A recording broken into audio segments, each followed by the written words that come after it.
Well, hello, I'm Janet Morena, Executive Director of Priests for Life. Welcome to Just Ask Janet. Well, abortion is happening, as we know, too much in our country. Hundreds and thousands of babies are still dying every single day. Since Roe v. Wade and Doe v. Bolton became those Supreme Court decisions, over 62 million and even more children have lost their lives. But there's been a lot of other people wounded too, especially the mothers. And that's what we don't hear enough about. And today on this program, we are going to delve into that. And we're going to talk about why there should be called a moral outcry in our nation about abortion. So let's welcome now to our program some dear friends of mine, starting with Molly White, who is, of course, very, very involved with the Justice Foundation down in Texas and also with Operation Outcry. And also another special couple, Mindy and Danny Thibault. And they were involved in first coming up with this whole concept of moral outcry. So welcome to the program. Thank you, Janet. Hi, Mindy and Denny. Glad to have y'all, as they say, or how we should say down in Texas. How y'all doing? Okay, how y'all doing? That's right. So, first, Molly, just briefly, because I know you do have an abortion story as a woman who really has a story about the moral outcry that there should be for abortion. So, tell us just briefly about your story. Well, when I was younger, Janet, I got pregnant outside of marriage, and being young and naive, I went to a doctor's office in the little town where I lived, and the doctor came back in with my pregnancy test and said, "Well, you're pregnant, but you don't look too happy." And he walked over to me, sitting on the little bed there, and he patted me on the knee and he said, "Well, don't worry about a thing. You can have an abortion." And at that moment, he planted a seed in my head that I would have never thought about, because abortion was not part of my world. I didn't know anything about it. I never heard about it. But being young and naive, thinking, well, a doctor wouldn't tell me anything that would harm me or a baby.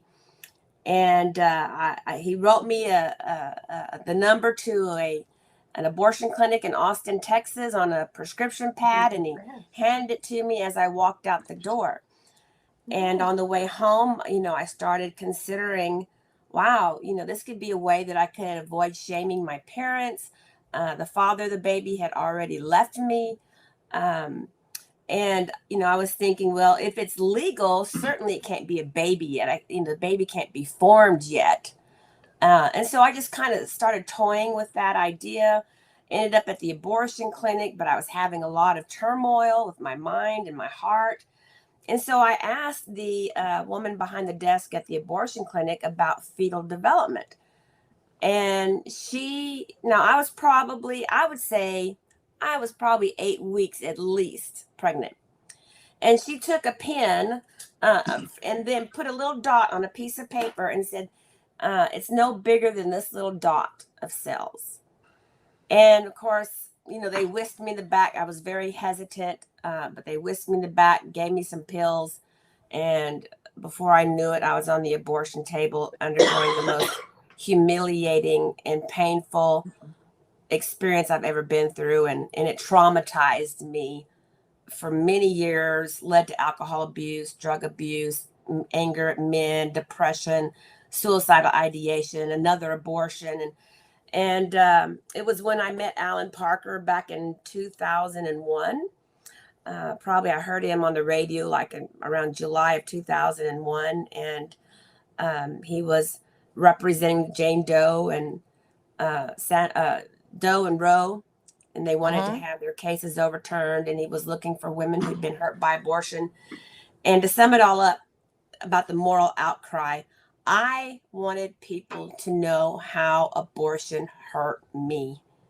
And I knew that I wasn't the only woman hurting, but I felt compelled to be part of the Justice Foundation, part of Operation Outcry, because abortion is the greatest injustice against pregnant women that Satan has ever devised, really. And so that kind of started me off to sharing my testimony and going through many of the doors that God has opened for me. And of course, the lies they told you, about that little dot on the piece of paper, just a bunch of cells. I mean, that lie has been perpetrated like for decades Yeah. by the abortion industry. In fact, uh, even if they do an ultrasound, they only do it for one purpose. It's a search and destroy mission to see which procedure they're going to do to kill the baby. Right. They keep the Doppler off so you don't hear your baby's heartbeat, and they don't let you see the thing. So abortion is no way empowering or informative for women. They want to keep you in the dark. They just want to sell an abortion. But now let's go to Denny and Mindy for a minute. From what Alan Parker of the Justice Foundation told me is you were the two that first came up with this idea of a moral outcry petition. So tell us, Mindy, how did you get involved in this whole idea? Okay. So we would probably have to start with the scripture that was given to you.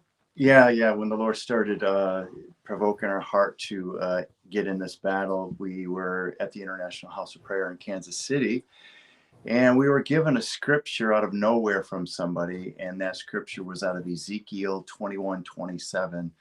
And we were actually praying for the ending of abortion in the moment. And when the scripture came through text, it said, in Ezekiel 21:27, it says, I will overturn it, and it will be no more until he comes whose right it is, and I will give it to him.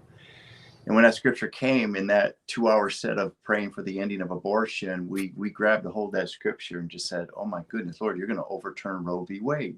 This is a no-brainer. Mm-hmm. So I brought it home and shared it with Mindy, and we spent some time in prayer and just said, Lord, what do you mean by this? So we started fasting and praying and saying, we had spent quite a few years already being advocates for newborn adoption, babies that were being saved from abortion and saved from going into the foster system. And so, but the abortion side of it was fairly new to us. We were really trumpeting adoption of the newborn as an avenue to abolish abortion, of course. And so we went into a time of fasting and praying and thinking, this is not something we really ever intended to get involved in. But Lord, if this is your will, then you need to give us some kind of strategy, because they've been fighting this for years and years and years. And it was just one morning I was in prayer. Sorry. And I saw William Wilberforce rolling out his petition before Parliament. And I thought, he ended the slave trade with a petition of the people. Could it be that we could do something like this? And we had already been in touch with Alan. And so we contacted Mr. Parker through an email and said, has anyone ever done a petition right to the source to say, we don't agree with what you did in 73. American people want this overturned. And we all went into prayer, Mr. Parker and Denny and I, and just said, okay, Lord, is this what you want? And we all felt within a few weeks that the Lord was really calling us to this. So that's how the petition began. That's incredible. And what you alluded to there was that's how the slavery in England way back ended, was this petition to Parliament from the people. Right. And so that really that your minds made that connection. And in fact, we refer to abortion as just like the civil rights movement of today. We talk about that. And when you think about, people say to us things like, oh, come on, you really going to overturn Roe v. Wade and Doe v. Bolton? Well, heck, the Supreme Court at one time said that Black people could be slaves and property, and that got overturned. Mm-hmm. So, there's a history of injustice coming full circle and being overturned. So now the wording of the moral outcry petition, I guess then legally, I guess the Justice Foundation and Alan Parker must have worked on that, right? So Molly, you must have been in on some of this wording of the petition. How did that happen? No, actually, I wasn't really involved in the wording of it. I think Alan did a brilliant job, but he and I and many others have gone to the United Nations many, many times, and we have been fighting for life at that during the women's conferences and other conferences. But one thing that we did mention, it was that abortion is a crime against humanity. And it's really written in the, I'm trying to find, in the, it's defined by the Rome Statute of the International Criminal Court Explanatory Memorandum. So when we started mentioning that abortion was a crime against humanity, I think that was one of the precepts that Alan Parker used in the Moral Outcry petition. So I think Mindy and Denny probably were a whole lot more involved in the wording, other than, you know, maybe Alan having this already in his mind, as we have spoken about it before. But I wasn't involved any other time in the writing of the document. So at what point, I guess this is back to Mindy and Dave for a minute, at what year was it? Like, what was the moment that, Alan worked on all the legal wording, I guess, for this petition, so it would resonate with the court, right, that this is a crime against humanity. So how did we get to the final wording, and when did you first launch the Moral Outcry petition? Well, the Lord gave the vision of Wilberforce on March 9th of 2017. We began working on it in April. June 19th of 2017 was the first soft launch that we did in Colorado. And we had invited 100 women that were part of ministries across the nation to launch it to them. And then our official hard launch was at the Call on the Mall in DC with Lou Engle. And we completely had already had the website ready. Everyone could just use their phones and sign. And so that was the day. October 9th. October 9th was that day. And so we worked with Alan on there's 5 pillars. And Molly is correct. The first pillar is that this is a crime against humanity, that it is withdrawing protection from a human being. And then the second one also involves Molly, because of the 4,200 or more women's affidavits that it hurts and destroys women's lives, which is the Operation Outcry project. And then we also included, the third pillar was the safe haven laws, that you can relinquish your rights to your child at a certain period of time per state, and you'll receive no repercussions to it. And then the next one is the fact that there is scientific evidence now. We didn't see into the womb in 1973 like we do now. And of course, our social media is just blown up with everybody the minute they get a positive pregnancy test on a stick, that they're having a baby. And then the final one, what Denny and I were very involved in, is the fact that over 1 million people are wanting to adopt a newborn at any given time. Wow. So let me just repeat again, the 5 pillars then, of course. Number 1, abortion is a crime against humanity, right?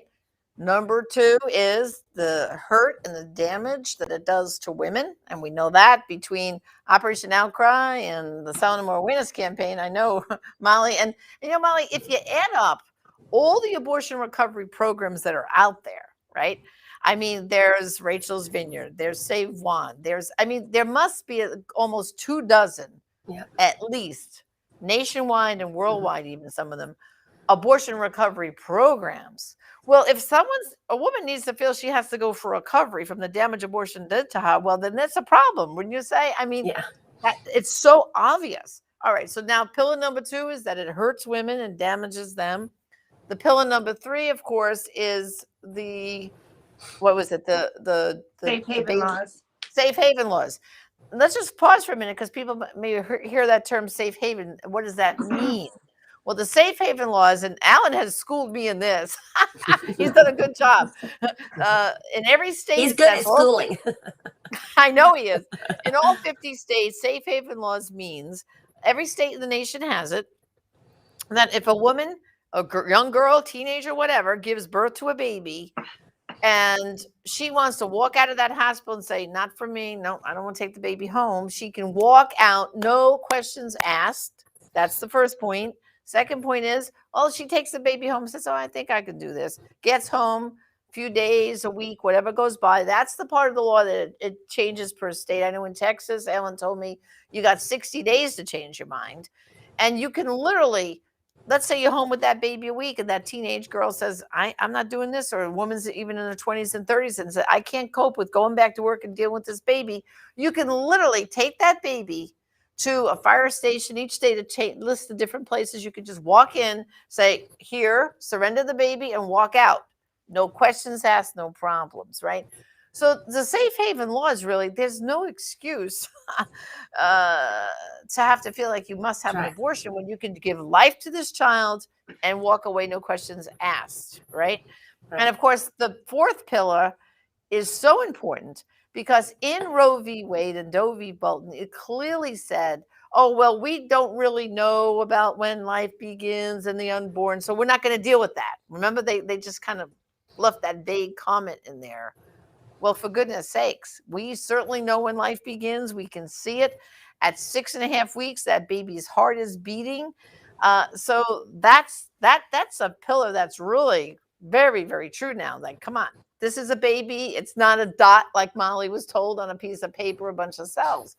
And then, of course, the last one is that there are millions of couples, and I know many of them, who are just wanting to adopt a baby. So there's never, ever a reason right now in our nation, a nation that is so blessed like America is, that we have to think we solve the problem of an unexpected blessing, I call them, an unexpected blessing of being pregnant, not quite planning on it, but it was unexpected, where we cannot give life to that child. So I love the moral outcry petition. I've signed it. I've encouraged countless people to sign it. So if someone wants to sign this, come on, I hope we're all inspired right now. Those 5 things Yes. are so important. Tell us, I guess, Mindy and Denny, how do we sign this? Where do we go to sign the petition and get on board? What do we have to do? You can use your laptop, your tablet, your phone, and you go to themoraloutcry.com. And we pretty much have it covered that if you even spell it wrong, it'll go right to the petition. And you can sign it. You scroll down and sign it with your finger, your name. And it takes like 20 seconds. 20 seconds. I say 10 seconds. Yeah. Depends on how techy you are. Yeah. But we have Quite over 530,000 signatures today.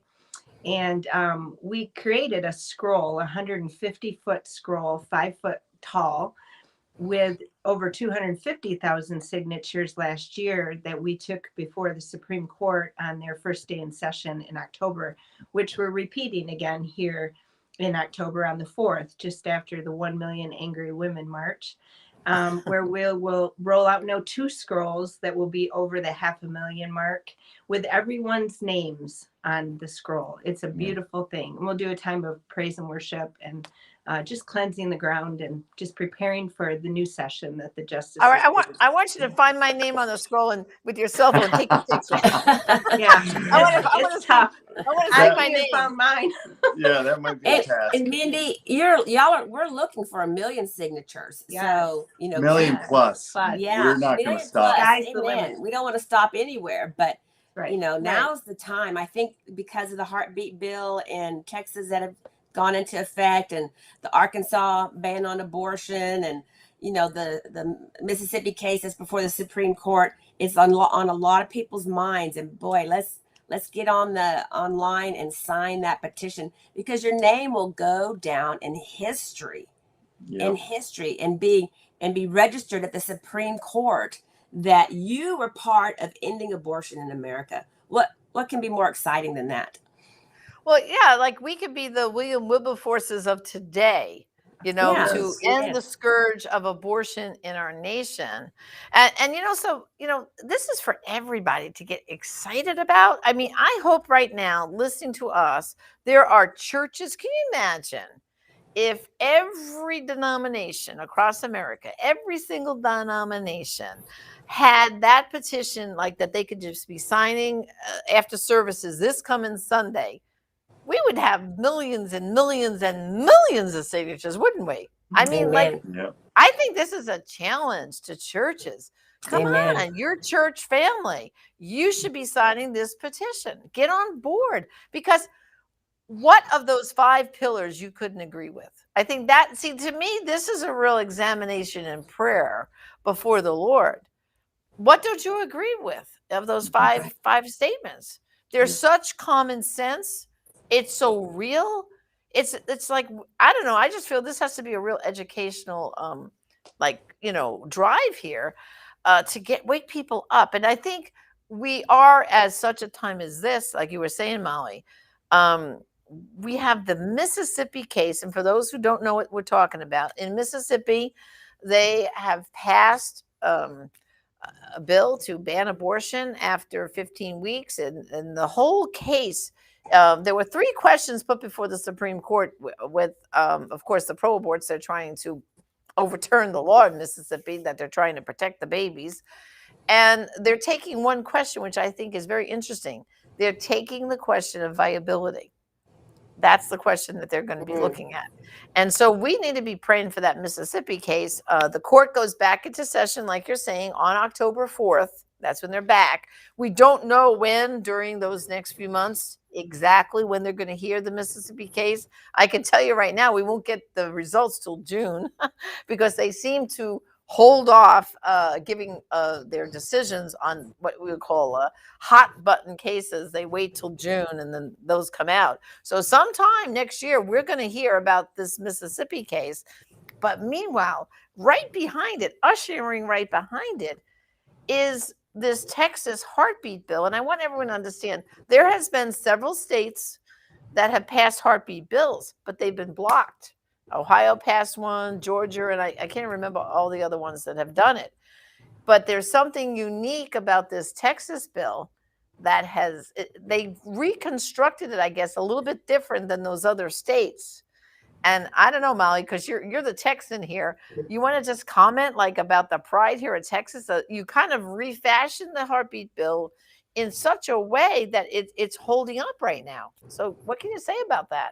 Well, it's an ingenious concept that the legislators, I don't know if it was the author who is Shelby Slauson or Brian Hughes who put this language in there, but it's genius. It allows the patient or a relative of the patient who has an abortion and was lied to that the baby's heart wasn't beating yet, and come to find out later that wasn't true or whatever, they can sue the abortionist.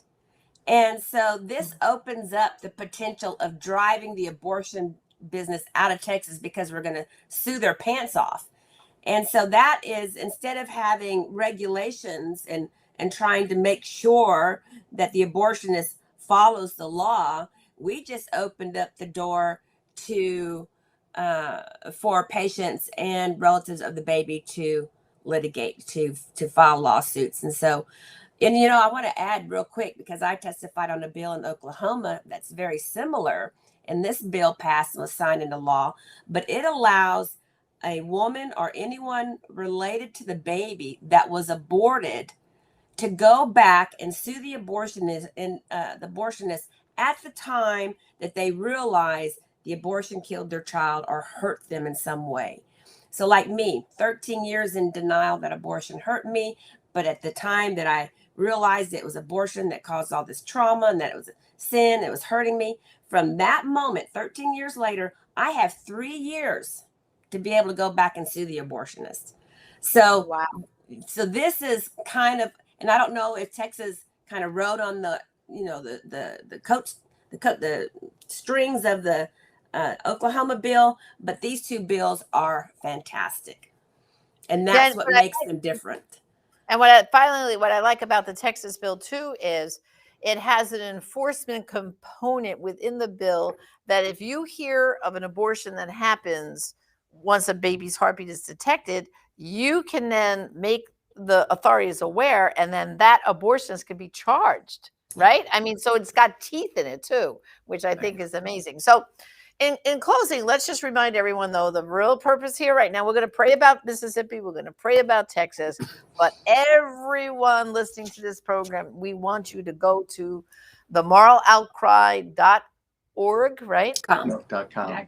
.com. Okay, moraloutcry.com, and signed that petition today, because brothers and sisters, we should have every person who professes belief in Jesus Christ should be signing this petition. So please do it today, and go to your church family and get them to do it too. So Denny and Mindy, any final quick comment?